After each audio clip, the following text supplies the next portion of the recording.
Hello and welcome back to Your Kingdom Kids, where we tell the Bible using fun object lessons and experiments that you can do at home. Today we're going to continue on with the book of Acts chapter 5. We're going to talk about the incredible things that the disciples did and how the Pharisees weren't too happy about it.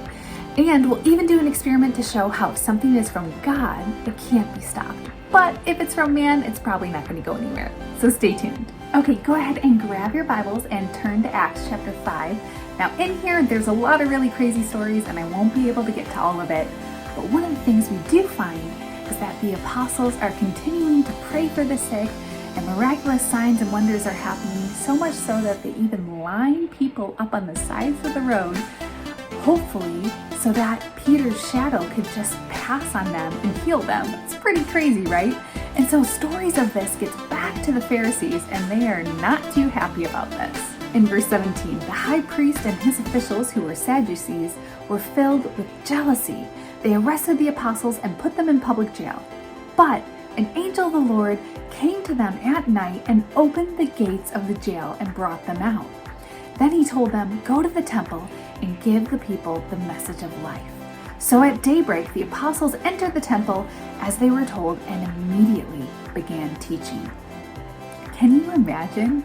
I mean, you're the Pharisees and you've just arrested these people and miraculously they're out of jail and they're out there preaching the same message you told them not to. I mean, holy cow. And let's just forget the fact that there was an angel that broke them out. I mean, that's a big deal too, right? So once again, the Pharisees drag the disciples back before the high priest so they can question them. In verse 28, "We gave you strict orders to never again teach in this man's name.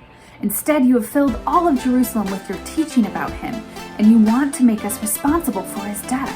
But Peter and the apostles replied, "We must obey God rather than any human authority. The God of our ancestors raised Jesus from the dead after you killed him by hanging him on a cross. Then God put him in the place of honor at his right hand as Prince and Savior. He did this so the people of Israel would repent from their sins and be forgiven.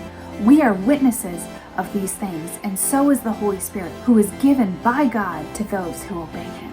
When they heard this, the high council was furious and decided to kill them. But a member of the Pharisee named Gamaliel stood up and reminded the council of the countless other movements that have started and ended after the leader died, and reasoned with them. And he said, "So this is my advice.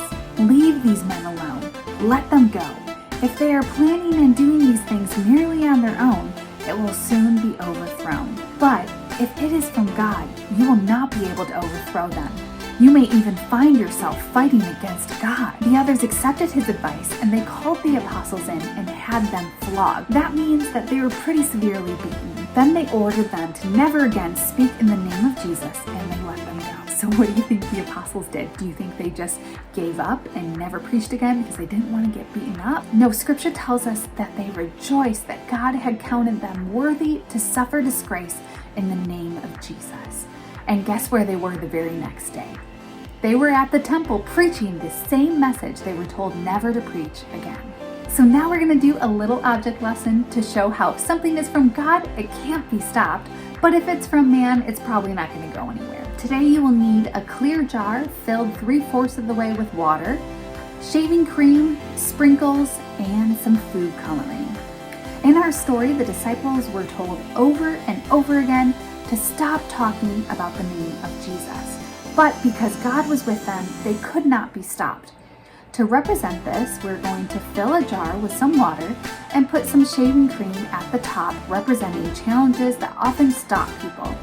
In this case of our story, this represents the Pharisees trying to tell the apostles to stop preaching about Jesus. And if the message about Jesus wasn't from God, it would be like these sprinkles here and would be easily stopped and wouldn't go anywhere.